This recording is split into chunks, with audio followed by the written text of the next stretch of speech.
nesse meio tempo, a gente já viu que a vida pessoal da Paty ficou meio afetada e você foi aos pouquinhos adaptando, fazendo sua terapia, fazendo seu yoga, encontrando espaço para você, voltando a trabalhar, encontrando espaço para outros papéis da Patrícia. Mas e o seu papel como relacionamento, como esposa, com o Romeu? Você falou que desde a gravidez rolou um distanciamento por conta das suas idealizações que não se encaixou perfeito. Uhum. Eu imagino que depois que a Cacá nasceu, até mesmo ele também deve ter sofrido, nossa, porque a gente tá olhando unilateral lá da mãe, mas, meu Deus, ele como pai, como esposo, vendo todo esse cenário, tendo que segurar toda a barra sozinha, também deve ter sido um super desafio emocional, principalmente.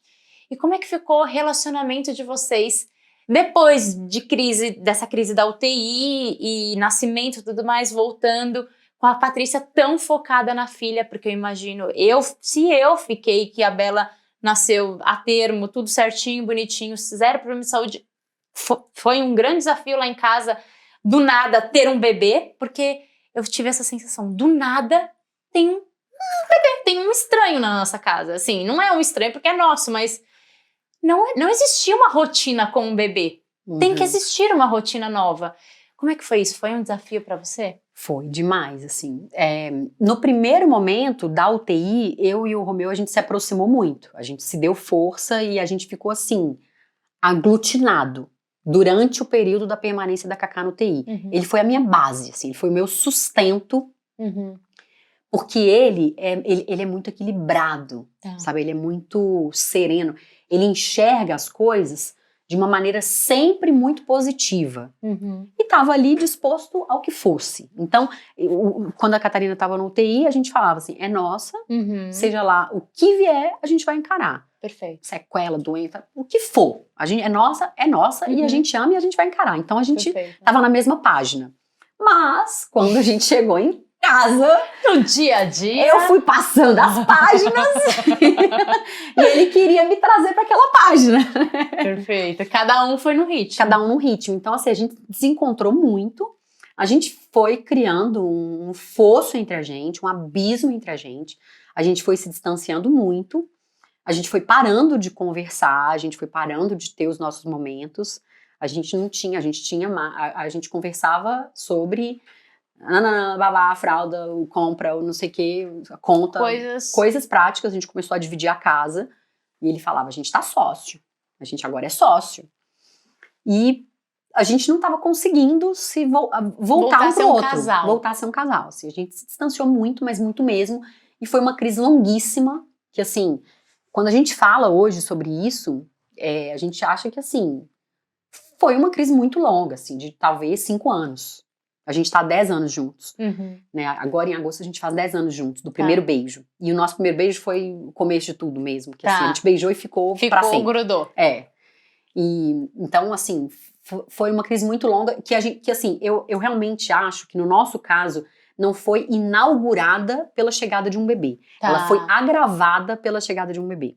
Perfeito. Porque, na verdade, a gente já tinha um certo descompasso, a gente já tinha um ruído ali, que a gente meio que levava, como cada um podia cuidar da própria vida muito bem, dava conta. Só que quando a Cacá chegou... Colocava pra debaixo do tapete, não olhava pra isso. É igual a gente tava falando dos problemas, não olha agora, mas... Exatamente. Vai adiando, né? Vai adiando. E aí, quando a Cacá chegou, não dava mais pra adiar, assim. As insatisfações foram aumentando de um lado a outro, né? E eu reclamando muito com ele, demandando, porque também, assim, tem uma questão que eu acho que é muito importante a gente falar, que é a discrepância do quanto as mulheres se dão para um filho e do quanto os homens se dão para um filho, né? É claro que existe um fenômeno biológico com a mulher que atrai, que arrasta, mas culturalmente também é muito forte essa questão de que o filho é da mãe. E tem homens que verbalizam isso, falam, primeiro ano o filho é da mãe. Como se não houvesse espaço para o papel do pai. E pelo contrário, quando esse pai não exerce esse papel, fica um buraco ali, né? E eu não tô falando que o Romeu não exerceu, né? Porque eu acho que isso é uma coisa muito, muito individual, assim, né? Ele é um pai excelente, eu tenho plena confiança desde o começo de deixar a Catarina com ele, sem esse medo que eu sinto de deixar a Catarina com as pessoas. Sim. Então, assim, pra mim era ou tá comigo ou tá com ele. Né? Pra você ficar tranquila, pra eu ficar tranquila, era essa opção. Né? E aí, a babá também, assim, geralmente, pra ser babá dela, pra eu ser tenho babá, que confiar. gente, deve ser uma seleção boa. Se você já foi babá ou é babá da Catarina, pense que você tem o selo Patrícia Ferraz de confiança. Boa. Mas enfim, a gente se afastou muito de uma maneira assim, que nosso casamento ficou por um fio. A ponto de a gente já ter tirado a aliança, ficar dias de falar assim, realmente acabou. A gente olhar um pro outro e falar, não, realmente acabou. Conversa sem choro, conversa madura de assim, não, a gente vai ter que seguir cada um o seu caminho. Mas as reviravoltas vão acontecendo, então assim, a gente já esteve prestes a se separar em 2 ou 3 momentos. E o último foi muito recente. E a gente... Eu acho assim, é uma série de fatores que fez com que isso não se concretizasse. Mas o principal é a decisão de estar junto. É a decisão. Porque assim, amor nunca deixou de existir. Nunca. Eu tenho certeza. Eu não tenho dúvidas assim de que eu amo o meu marido. Eu não tenho dúvidas de que ele me ama também. Isso não é... Isso não é sabe, uma arrogância minha. Assim, eu sei do amor dele. Mas era distanciamento, era desconexão, era, sabe, coisa de casal mesmo. Mas assim, eu precisava olhar pra mim, pras minhas questões, pras minhas sombras, o que era muito difícil, assim. Eu acho que ele errou muito comigo, então eu conseguia espaço pra apontar o dedo. Sim. Eu conseguia motivos pra apontar o dedo. E isso eu acho que é uma coisa importante de falar pras mulheres, porque realmente, muitas vezes, você tá certa. Ele realmente errou, ele faltou, ele deixou de fazer, ele fez pouco, ele não estava com você tá sozinha, você tá precisando de olhar e tudo. Mas autorresponsabilidade é uma coisa que enquanto a gente não inclui, sabe, enquanto a gente não olha pro nosso umbigo e vai ver qual que é a nossa parcela, porque ninguém chega a lugar nenhum na vida sem ter caminhado. Ninguém me colocou onde eu tô, na crise, no fundo do poço onde eu estive recentemente, ninguém me colocou, fui eu que fui, andando com as minhas 2 pernas. Então eu acho que quando eu tive essa coragem de realmente olhar pro que eu fiz e deixei de fazer pra minha parte no relacionamento, aí você tudo mudou. Assim. Parou de apontar e julgar e exigir. E acusar tanto. E exigir. E falei assim, deixa eu ver assim, o que eu posso fazer. Deixa eu ver em que eu errei.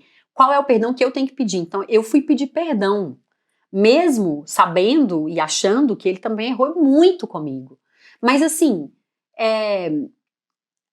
acontece uma coisa que, assim, chega um ponto em que você precisa afrouxar. Eu precisei olhar para o que eu realmente queria, sabe? Perfeito, pro que eu realmente queria. E eu quero meu marido, eu quero meu casamento, eu quero a minha família. Ele é um cara que eu admiro muito, que eu amo, que eu tenho tesão, que eu tenho tudo que precisa ter para um casamento. Por que a gente se distanciou? Porque eu tenho as minhas questões, ele tem as dele, existem projeções equivocadas dentro disso. Então, assim, me cuido na minha terapia, ele se cuida na terapia dele, a gente chegou a fazer terapia de casal. E eu acho que acertar o compasso é uma questão de querer, sabe, assim. Então eu resolvi olhar pra ele de novo. Olhar pra ele, não olhava mais pro meu marido. Olhar pra ele de novo, ouvir o que ele tinha pra me dizer, ouvir as queixas dele. Apesar de todas que eu tinha, eu silenciei as minhas. Eu fui ouvir. E eu acho que esse é um movimento difícil de fazer. Porque não vale pra todos os casamentos. Acho que tem casamento que tem que acabar mesmo. Mas eu acho que pra alguns, a gente precisa pisar no nosso orgulho um pouco, sabe? Dar um passo pra trás. Dar um passo pra trás.